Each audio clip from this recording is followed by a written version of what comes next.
네, 여러분, 여러분 혹시 반전 드라마, 반전 스토리가 있는 그런 드라마나 영화 좋아하시나요?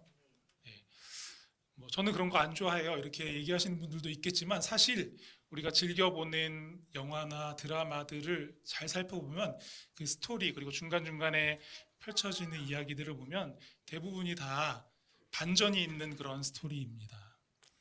처음에는 분명히 이 이야기가 이렇게 흘러갈 것이다. 또 어떤 사람, 어떤 인물이 뭐 좋은 사람일 것이다, 나쁜 사람일 것이다. 우리가 이렇게 처음에 인상으로 처음에 인지한 대로 우리가 파악을 하는데 조금 이야기가 진행되다 보면 또 특별히 마지막에 모든 의미가 뒤집히는 장면을 우리가 보게 됩니다.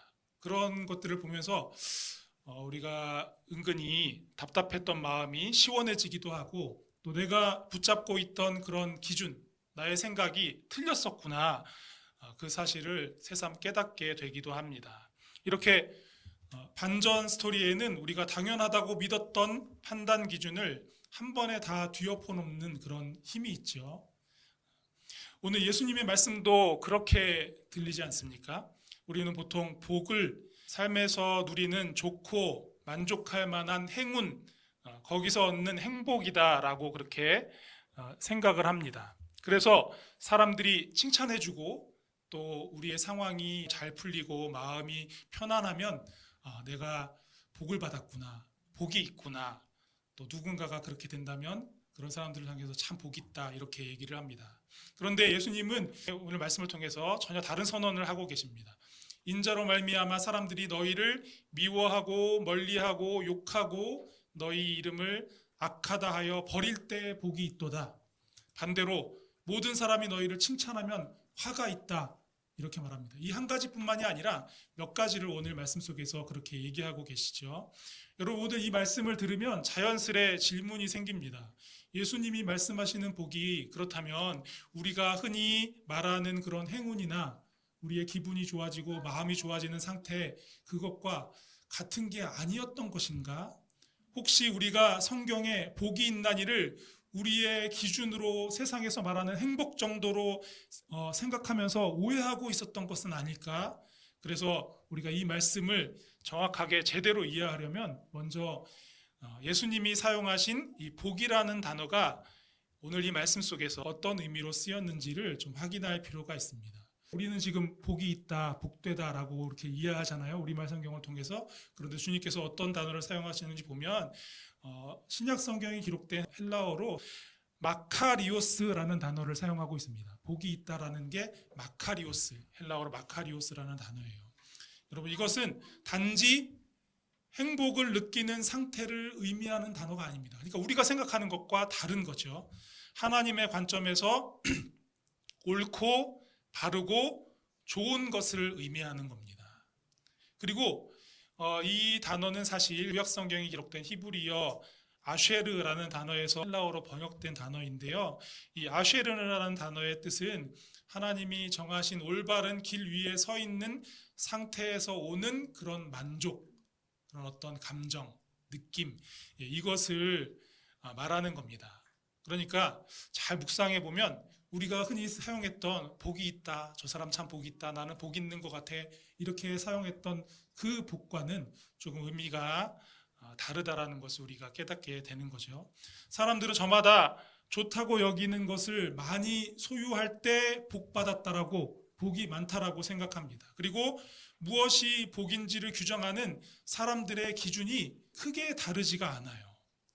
돈이 많이 생기고 우리 눈으로 보기에 좀 이렇게 반짝이고 화려한 것들 그런 것들을 많이 소유하면 복이 많다 이렇게 얘기하곤 합니다. 자녀들이 세상에서 알아주는 뭐 학교에 진학을 한다든지 그런 신앙의 그런 직장에 취업 성공한다든지 그러면 참 복이 많으시네요 이렇게 얘기하죠. 또 이런 조건에다가 훌륭한 외모까지 이렇게 겸비한 배우자를 만나면 더할 나위 없이 복이 많다라고 부러워하고 칭찬하고 그렇게 합니다. 그런데 만약에 우리 예수님도 말씀하실 때 세상 사람들의 복에 대한 이런 생각이 맞다라고 주님께서 말씀하신다면 망설임 없이 우리는 우리가 생각했던 그것을 열심히 추구하고 그런 것들을 많이 누리면 될 것입니다. 그러나 오늘 말씀을 보면 그렇지 않죠. 주님은 복에 대해서 전혀 그렇게 말씀하시지 않습니다. 우리가 진정으로 복을 누리고 살아가기를 원한다면 내 느낌과 감정에 좋은 것을 섣부르게 복으로 여기고 그것을 쫓아가기 전에 주님께서 무엇이 복되다고 말씀하시는지, 복처럼 보이지만 오히려 우리에게 화가 되는 것은 무엇인지 주님의 말씀을 먼저 듣고 말씀하신 복을 누려야 할 줄로 믿습니다. 여러분, 오늘 말씀을 통해서 이 복을 누리시는 여러분 다 되시기를 소망합니다. 먼저 예수님은 가난한 사람에게 복이 있고 부유한 자에게 화가 있다라고 말씀합니다. 이 말씀부터 벌써 이상하게 들리죠. 그런 것 같지 않은데 주님이 잘못 말씀하신 거 아닌가? 여러분, 20절, 24절 말씀 다시 한번 보시겠습니다. 제가 읽어볼게요. 예수께서 눈을 들어 제자들을 보시고 이르시되 너희 가난한 자는 복이 있나니 하나님의 나라가 너희 것이미요. 그러나 24절에 화 있을진저 너희 부유한 자여 너희는 너희의 위로를 이미 받았도다. 여러분, 일반적으로 우리는 부유한 사람이 복이 있다고 생각하지 않습니까? 그래서 너도 나도 부유함을 추구하고 부유하게 되기를 기도합니다. 제가 주중에 어디를 좀 이렇게 다녀오면서 길을 가는데 지하철역에서 내려서 딱 올라갔더니 사람들이 줄을 서 있는 거예요. 그래서 왜 저렇게 줄을 서 있나 봤더니 그 줄의 끝이 로또 복권 판매하는 지점인데 다른 데하고 좀 다른 거예요. 거기에 1등 21명, 1등 거기에 그 복권 판매소에서 1등이 21명 나왔다는 거죠. 그러니까 나도 그 내가 22번째 사람이지. 잠깐만요. 지금 어딘지가 궁금하시면 안 돼요. 어딘지가 궁금하시면 안 되고 지금 이게 초점에서 벗어나시면 안 되고 사람들이 그런 것을 쫓는다는 말입니다. 그렇죠? 어딘지는 나중에 알려드릴게요. 24절 말씀을 다시 자세히 보시면 뒷부분에서 부유한 자에게 화가 있는 이유를 말씀하고 있습니다. 부유한 게 좋은 게 아니라는 거예요. 부유한 자에게 화가 있는데 그 이유는 그가 이미 부유함을 통해서 위로를 받았기 때문에 화가 있다, 이렇게 말씀합니다. 그러니까 여기서 말하는 부유한 자는 물질의 부유함으로 만족하면서 살아가는 사람입니다. 대부분의 부자가 다 그럴 것 같아요. 그렇죠? 내가 이렇게 많은 물질을 소유하고 충분하다, 만족하다, 나는 걱정 없다, 이렇게 살아갈 것 같아요. 근데 모두가 100%가 다 그러진 않겠죠. 부유한 사람들 중에도 그것을 중요한 것으로 여기지 않고 또 다른 어떤 가치를 추구하는 사람도 있을 겁니다. 그런데 대부분의 사람들이 이렇게 물질의 부유함으로 만족하면서 살아간다는 거예요. 이런 사람은 이미 물질의 부유함으로 인한 만족이 그의 마음, 그의 존재를 가득 채우고 있기 때문에 다른 것을 필요로 하지 않는 겁니다. 물질의 부유함에 도취되어서 하나님의 사랑도 구원의 은혜도 필요하다라고 느끼지 못하는 거죠. 그렇게 살아가다가 짧은 한평생이 지나고 나면 가장 귀한 하나님 나라의 영원한 생명을 놓쳐버린 채 정말 그때 가서는 허무한 인생이었구나, 이렇게 한탄하면서 생을 마감하게 되는 겁니다. 여러분, 요한계시록 3장 17절 말씀을 보면요, 이런 말씀이 있어요. 내가 말하기를 나는 부자라 부유하며 부족한 것이 없다 하나 너의 곤고한 것과 가련한 것과 가난한 것과 눈먼 것과 벌거벗은 것을 알지 못하는도다. 여러분, 우리 언젠가 요한계시록 말씀 묵상한 적 있죠. 라오디게아 교회 성도들에게 하신 말씀입니다. 당시에 라오디게아는 금융과 모직물과 안약 제조 등에 아주 발달된 그런 도시였습니다. 아주 부유한 도시였습니다. 그래서 그 물질적인 부유함으로 그들은 부족한 것이 없다라고 생각하면서 살았던 거죠. 그러나 사실 그들의 삶을 들여다봤을 때에는 영적으로 매우 궁핍하고 가난한 아주 핍절한 그런 심각한 상태였다라는 겁니다. 어떤 사람들은 라오디게아 사람들처럼 풍족하다라고, 자신이 그렇게 풍족하다라고 생각할 수 있습니다. 그러나 온 세상의 주인이신 하나님 앞에 절대적으로 가난하고 궁핍할 수밖에 없는 것이 모든 사람들의 현실이다라는 것이죠. 그래서 주님께서는 가난한 자에게 복이 있다라고 말씀하시는 겁니다. 그의 가난한 자의 갈급함이 결국 하나님을 향하게 되기 때문입니다. 그의 간절함이 하나님 나라를 기대하고 사모하는 마음으로 발전해 나가기 때문에 그렇습니다. 여러분 시편 23편 말씀 너무 잘 아시죠? 우리가 거의 암송하고 있을 정도인데 시편 23편 1절에 보면 여호와는 나의 목자시니 내가 부족함이 없으리로다 이렇게 노래하고 있습니다. 여기서 시인은 자기를 뭐에 비유하고 있어요? 양에 비유하고 있죠. 그래서 여호와는 나의 목자시다라고 말씀하는 거잖아요. 여러분 양은 어떻습니까? 양은 온통 부족한 존재입니다. 시야가 좁아서 쉽게 길을 잃어버리는 것이 양이고요. 방향 감각과 위험 인지 감각이 떨어져서 낭떠러지나 뭐 늪지대 이런 데 셀 수 없이 빠지는 것이, 그래서 스스로를 지켜낼 힘이 없는 것이 바로 양입니다. 또 방어력이 약해서 무리에서 떨어져 나가는 순간 맹수의 표적이 되는 거죠. 그러나 목자가 양과 함께 있다면 그 모든 결핍과 부족함이 더 이상 문제가 되지 않는 겁니다. 목자가 다 지켜주고 그 연약함의 문제를 다 해결해 주기 때문에 그렇습니다. 사랑하는 여러분, 나 자신이 너무나 부족하고 연약하고 물질적으로 또 영적으로 가난하다고 생각될 때 그것으로 인해서 낙심하고 절망에 빠지는 그런 여러분이 되지 않게 되시기를 바랍니다. 우리 목자 되시는 주님을 의지하고 하나님을 향해 시선을 돌리고 하나님 나라를 더욱 사모하고 기대하며 하늘의 복을 누리며 살아가는 여러분들이 다 되실 수 있기를 축복합니다. 그렇다면, 그렇게 살아간다면 우리가 세상에서 보기에, 세상 사람들이 우리를 바라보기에 저 사람은 참 형편이 어렵구나, 가난하구나 이렇게 보인다 할지라도 전혀 우리가 그것으로 인해 염려하지 않을 수 있게 되는 겁니다. 세상 모두가 원하는 부요함이 잠시 위로를 줄 수 있을지 모르죠. 그러나 그것에 만족해서 더 이상 하나님을 찾지 않는다면 결국에는 영적으로 메마르게 되고 돌이킬 수 없는 절망적인 결핍에 빠지게 되고 말 것입니다. 자신의 부족함을 인정하고 가난한 마음으로 하나님을 붙들고 하나님이 주시는 진정한 복과 생명을 누리며 살아가는 여러분 모두가 되실 수 있기를 축복합니다. 이어서 주님께서 하시는 말씀 21절과 25절이 짝을 이루죠. 21절의 복과 25절의 화가 짝을 이루는데 21절과 25절 말씀 우리 한번 같이 읽어보도록 하겠습니다. 시작. 지금 줄인 자는 복이 있나니 너희가 배부름을 얻을 것이미요. 지금 우는 자는 복이 있나니 너희가 웃을 것이미요. 화 있을진저 너희 지금 배부른 자여 너희는 줄이리로다. 화 있을진저 너희 지금 웃는 자여 너희가 애통하며 울리로다.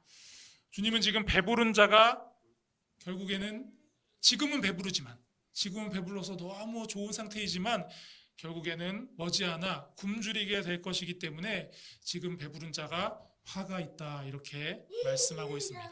그리고 줄인 자는 배부르게 될 것이기 때문에 계속해서 줄인 것이 아니라 처음에 줄여서 끝까지 줄인 것이 아니라 결국에는 배부르게 채워주실 것이기 때문에 복이 있다 그렇게 말씀하고 있습니다.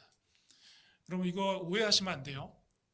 배부르고 살찐 사람이 다이어트 할 때 굶고 운동하면서 고생하게 될 거 얘기하는 게 아닙니다. 줄인 자가 배부르게 될 것이라는 말은 이제 다이어트 하느라 고생했는데 조만간 치팅데이가 다가와서 실컷 먹을 수 있다 이런 얘기가 아닙니다. 우리가 살아가고 있는 오늘 우리를 배부르게 하는 것들이 너무나 많습니다. 그런데 문제는 우리를 배부르게 하는 것들로 우리가 아무리 우리를 채워도, 우리 배를 채워도 잠깐은 만족스러운 듯하지만 채워야 하는 그 욕구가 끝이 없다라는 겁니다. 더 벌고 더 많은 사람들에게 인정받고 더 소유하고 더 소비하고 싶은 마음이 끝이 없다라는 거예요. 아무리 채워도 금세 허기지게 되는 거죠. 탐욕이 욕망을 더 키우기 때문에 그렇습니다. 항상 배고픈 마음으로 만들어 버리는 겁니다. 그게 탐욕의 실체입니다. 이것이 주님께서 배부른 자에게 화가 있다라고 말씀하신 이유입니다. 여러분 주님은 줄인 자가 복이 있다라고 말씀하시죠. 그런 사람은 세상 사람들이 욕망에 이끌려서 자신을 배부르게 해줄 것으로 착각하면서 추구하는 그런 것들로 자신을 채우지 않는 사람입니다. 그 대신에 진리와 복음을 향한 갈급함을 가지고 있는 사람이죠. 자기 힘으로 배부를 수 없음을 알고 주님 앞에 달려 나오는 사람이 바로 여기서 말하는 줄인 사람입니다. 여러분 이사야 선지자가 이렇게 외친 적이 있어요. 이사야서 55장 2절 말씀인데요. 너희가 어찌하여 양식이 아닌 것을 위하여 은을 달아주며 배부르게 하지 못할 것을 위하여 수고하느냐. 내게 듣고 들을지어다. 그리하면 너희가 좋은 것을 먹을 것이며 너희 자신들이 기름진 것으로 즐거움을 얻으리라. 아멘. 이게 오늘 우리에게 주시는 하나님의 말씀이라고 생각이 듭니다. 사랑하는 여러분, 헛된 배부름에 속지 않게 되시기를 바랍니다. 우리의 생명을 살리는 능력은 오직 예수 그리스도의 십자가와 죽음을 이기신 부활의 능력밖에 없습니다. 그리고 이 복음이 이 하나님의 말씀에 담겨 있습니다. 그래서 이제 여러분 모두 우리에게 생명을 주는 진리, 복음에, 하나님의 말씀에 오직 그것에만 목말라 하고 갈급해함으로 하늘의 영원한 생명을 온전히 누리는 여러분 모두가 되시기를 소망합니다. 여러분 우리가 조금 전에 읽었던 21절, 25절 말씀, 이 말씀의 뒷부분에 보면 또 이어서 주님께서 뭐라고 말씀하시죠? 지금 웃는 자에게 화가 있다고 애통하며 울게 될 것이라고 말씀합니다. 웃는 얼굴에 속담 있죠. 웃는 얼굴에 침 못 뱉는다 이런 말도 있고 또 웃으면 복이 온다 소문 만복래 이런 말이 있어서 우리는 그래 웃으면서 살아야지 이런 생각을 많이 합니다. 여러분 아마 늘 울고 있는 사람 곁에 함께 하기보다는 유머 감각 있고 어려운 상황에서도 위트 있게 재밌는 말 한마디 이렇게 던지면서 그 어려움을 이렇게 살짝 이렇게 극복하고 이겨내는 그런 사람, 웃는 사람과 함께 하기를 원하실 거예요. 그렇죠? 그러면 그런 측면에서 보면 예수님의 말씀이 좀 이상하게 들립니다. 그럼 앞에 그림 하나 보실까요? 이런 그림 보신 적 있죠? 네, 어딘가에 걸려 있는 거 보신 적 있을 거예요. 크게 웃고 계시는 예수님의 얼굴입니다. 우리가 이 땅에서 우리 삶을 다 살고 난 후에 주님을 다시 만나게 될 때 그것이 마지막 때가 될지 우리의 생명이 끝나는 날이 될지 모르겠지만 주님을 다시 만나는 그때에 저는 예수님이 이렇게 크게 웃으시면서 여러분을 이렇게 안아주실 것 같다라는 생각이 들어요. 그런데 사실 성경을 보면 예수님이 웃으셨다, 이렇게 크게 웃으셨다라는 기록이 한 군데도 없어요. 이거는 예수님이 이렇게 웃으셨으면 웃는 예수님을 배웠으면 좋겠다라고 이 화가가 상상하면서 그린 거죠. 웃으셨다라는 기록은 찾아볼 수 없고요. 예수님이 우셨다는 기록만 몇 차례 있을 뿐입니다. 일단 나사로의 무덤에 가셨을 때 우셨죠. 어떻게 생각하면 금방 나사로 살리실 거면서 왜 우셨을까라는 생각이 들지만 나사로의 죽음을 보고 슬퍼하는 그들, 또 본질적으로는 그 자신의 죽을 수밖에 없는 자신의 운명 앞에서 살아가고 있는 모든 사람들을 보며 눈물을 흘리신 거라는 생각이 듭니다. 그리고 또 예루살렘에 입성하시면서 예수님께서 우셨죠. 그리고 수많은 병자들을 보시고 불쌍히 여기시면서 애통해하고 아마 눈물을 흘리셨을 것 같습니다. 공생의 기간 동안 예수님께서 만나셨던 이들 대부분이 말로 다 할 수 없는 고통과 절망 가운데 살아가고 있었기에 예수님께서 이렇게 많이 웃는 모습을 보여주시기보다 그들을 보면서 심각하고 안타까운 표정 그리고 눈물을 흘렸던 일이 더 많으셨을 수밖에 없을 것 같아요. 여러분 우리가 살아가고 있는 오늘도 그렇습니다. 솔직히 웃을 일이 그렇게 많지 않잖아요. 웃을 일보다 이를 악물고 견뎌내야 하는 고통스러운 순간들이 더 많은 것 같습니다. 이 문제가 근본적으로 해결이 안 되니까 세상을 어떻게 해결하려고 하죠? 그냥 가벼운 웃음으로 덮어버리려고 합니다. 그래서 힘든 일이 있을 때 우리도 습관적으로 그래요. 요즘에는 또 스마트폰이 우리 손에 다 들려 있어가지고 막 마음이 안 좋고 뭐 이러면은 그걸 생각하기보다 잊어버려야 돼 이러면서 스마트폰을 켜가지고 실없이 웃을 수 있는 그런 것들 있잖아요. 그런 짧은 영상들 보면서 시간을 보낼 때가 많지 않습니까? 가벼운 유머, 그런 쇼츠 영상 이런 콘텐츠들이 우리의 어떤 아픔이나 그런 것들을 잠깐 잊게 해줍니다. 잠깐 덮어주는 거죠. 그런데 여러분 동시에 그렇게 하는 동시에 어떤 일들이 일어나는지 아세요? 우리의 마음을 생각하지 못하게 만들어 버리는 겁니다. 울어야 할 자리에서도 그냥 가벼운 웃음으로 넘겨버리려고 하고 진지하게 생각해야 할 문제도 그냥 농담하면서 넘겨버리고 애통해야 할 자리에서도 괜찮아 별거 아니야 이런 거 뭐 이런 거 별거 아니야 항상 있는 일이잖아. 이렇게 하면서 스스로를 속이려 할 때가 많다라는 거죠. 그렇게 마음이 조금이라도 무거워지면 곧바로 뭐 작은 재미 이런 것들을 찾아서 그것을 진통제 삼아 우리에게 처방하는 겁니다. 그런데 문제는 이것이 본질적으로 고통을 없애지 못한다라는 거예요. 고통의 신호를 잠시 이렇게 사라지게 꺼둘 뿐이지 그렇게 신호를 꺼둔 사이에 병이 더 깊어지게 되는 겁니다. 더 큰 문제는 가벼운 웃음이 결국 우리를 자기 중심성으로 몰아간다라는 겁니다. 재미만을 추구하다 보면 내가 불편한 것은 좋지 않은 것, 악한 것이 되고 내가 즐거운 것이 나에게 즐거움 주는 것이 선한 것이 됩니다. 신앙생활도 그런 기준으로 하게 되죠. 예배가 나를 즐겁게 하면 예배 좋았다 뭐 이렇게 얘기하고 나를 불편하게 하면 별로라고 생각합니다. 말씀이 내 기분을 잘 맞춰주면 은혜 받았다고 여기고 나를 조금 찌르고 부담스러운 말씀이 되면 그런 말씀 이런 말씀 부담스러워하고 잊어버리려 하고 피하려고 합니다. 그런 사이에 우리는 조금씩 하나님 앞에서 진지함과 신앙의 깊이를 잃어버리게 되는 거죠. 더 이제는 조금 그런 현상이 이제 조금 더 진행되면 죄가 죄로 보이지 않고 상처가 상처로 느껴지지 않고 둔감해지는 겁니다. 이웃의 고통은 그냥 말 그대로 남의 일이 되어버리는 거고요. 사랑은 옅어지고 공감은 줄어들고 누군가를 위해 기도하는 그런 기도는 다 사라져버리게 됩니다. 이것이 바로 웃는 자에게 화가 있다라고 말씀하신 이유입니다. 그럼 반대로 지금 우는 자는 복이 있다라고 주님께서 말씀하셨죠. 이 말씀은 눈물 자체가 복되다라는 의미가 아닙니다. 눈물이 우리를 하나님께로 돌이키는 진실한 통로가 될 수 있다라는 그런 의미의 말씀입니다. 여러분, 복음은 우리의 눈물을 다른 것으로 덮어서 없애려고 하지 않고 그 눈물을 가지고 주님 앞에 나오게 합니다. 그리고 그 자리에서 주님께서 우리에게 위로를 해주시는 겁니다. 십자가의 사랑으로 내가 너를 안다. 내가 너를 붙들어 주겠다라는 이런 진정하고 깊은 위로의 말씀을 우리에게 주십니다. 세상이 주는 가벼운 웃음은 우리의 마음을 잠깐 마취해서 느끼지 못하게 할 뿐이지만 하나님 앞에서 흘리는 눈물은 우리의 마음을 치유하고 회복시키고 살립니다.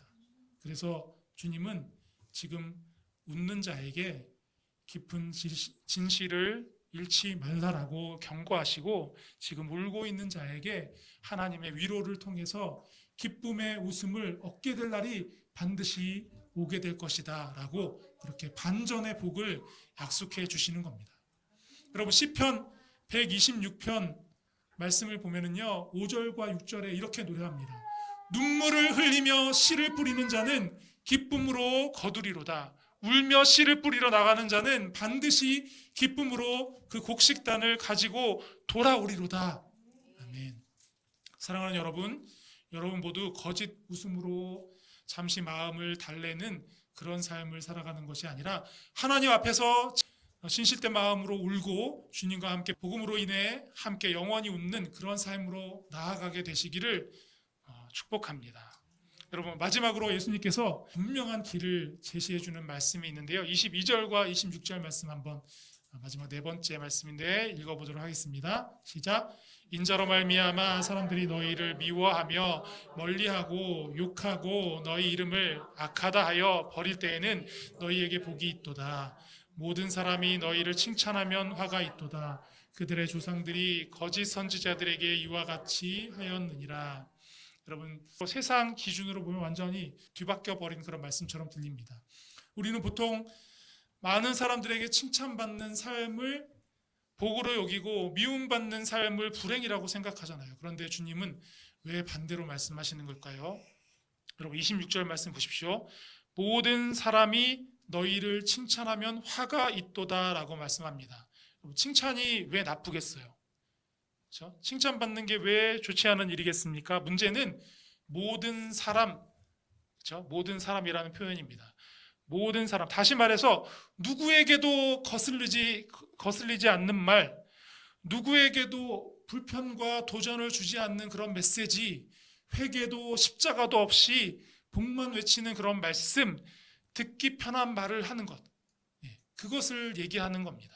예수님은 이 현상을 거짓 선지자와 연결해서 얘기하고 있지 않습니까? 구약의 거짓 선지자들 아마 여러분 기억나는 어떤 그 장면들이 있을 거예요. 구약의 거짓 선지자들은 사람들의 귀를 즐겁게 하고 그 권력자들이 원하는 것 그대로 그냥 말해주는, 하나님이 말씀하신 거랑 관계없이, 앞으로 일어날 일과 관계없이 권력자들이 또 백성들이 원하는 거 그냥 그들의 입에 떠먹여 주는 거예요.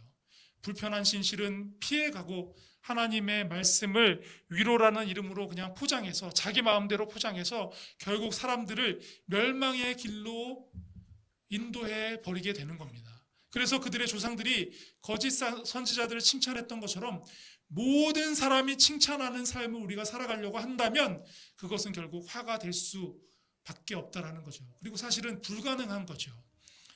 불가능한 것을 자꾸 추구하려고 하다 보니까 화가 될 수밖에 없는 겁니다. 그리고 여러분 22절 말씀을 보십시오. 여기서 핵심 표현은, 중요한 표현은 인자로 말미암아입니다. 인자로 말미암아. 성격이나 말이 거칠어서 인간관계가 소홀해서 또 자주 싸움에 휘말려서 미움받는 게 아니에요. 인자로 말미암아 미움받는 경우를 얘기하는 겁니다. 오직 예수 그리스도 때문에 미움받는 경우를 말씀하는 거예요. 복음 때문에 주님을 따라 걸어가기 때문에 진리를 붙들고 살아가는 그 삶 때문에 배척을 받고 미움을 받는다면 그것이 바로 우리가 주님께 속해 있다라는, 우리가 하나님 나라에 속해 있다라는 표징이 된다라는 말씀입니다. 우리가 주님의 제자가 되어 하나님 나라 백성이 되어 세상에서 살면 어떤 어려움을 당하게 되는지 우리 주님께서 오늘 말씀을 통해서 구체적으로 알려주고 있습니다. 미워하고 멀리하고 욕하고 악하다는 말을 듣는다라는 겁니다. 관계에서 밀려나고 평판이 무너지고 사회적으로 낙인 찍히는 방식으로 이렇게 배척당하는 삶을 살게 된다라는 거예요. 여러분, 이런 일을 완전히 이런 비슷한 일을 당하신 적이 있으실 수도 있어요. 그럼 이런 일을 당하면 얼마나 괴롭습니까? 죽음을 생각할 정도의 고통이 우리의 마음을 뒤덮습니다.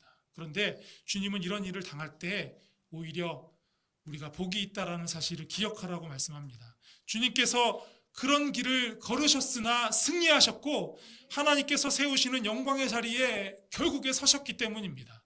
우리도 주님 앞에서 하나님 나라의 상급을 받고 주님과 연합하는 영광의 자리에 결국 서게 될 것이기에 우리가 세상에서 주님의 이름 때문에 복음대로 살아가는 것 때문에 미움받는 것을 아파하지 말라라고, 그것으로 낙심하고 절망하지 말라라고 말씀합니다. 사랑하는 여러분, 오늘 우리에게 주신 이 주님의 말씀은 우리에게 묻고 있습니다. 나는 누구의 칭찬에 기대어 살고 있는가? 사람들의 인정이 내 마음을 지배하면 우리는 진리와 복음이 힘을 잃게 만들어버리는 겁니다. 반대로 주님으로 말미암아 살기를 결단한다면 때로 손해봐도 진실을 선택하고 외로워도 주님 손에 붙들려 굳게 설 수 있게 되는 겁니다. 예수님은 우리에게 단순히 미움받는 자리에, 무조건 그런 자리에 서라고 권하시는 게 아닙니다. 진리 앞에서 타협하지 않고 흔들리지 않는 제자도를 우리에게 보여주시는 겁니다. 세상이 칭찬하는 거짓 평안이 아니라 주님이 기뻐하시는 참된 복음 안에서 진정한 평안을 선택하라라고 우리에게 말씀하시는 겁니다. 이제 말씀을 정리하고 마치려고 합니다. 사랑하는 성도 여러분, 오늘 주님은 우리가 익숙하게 붙들어온 복의 기준을 뒤집어서 하나님 나라의 복을 다시 쓰고 계십니다. 세상은 부유함과 배부름과 가벼운 웃음과 칭찬을 복이라고 부르지만 주님은 그것들이 하나님을 잃게 만드는 순간 그 모든 것들이 다 화가 된다라고 우리에게 경고하십니다. 그리고 반대로 주님은 결핍과 갈급함과 눈물과 배척의 자리에서도 하나님께 기대어 서 있는 사람에게 진정으로 복이 있다라고 그렇게 말씀하십니다.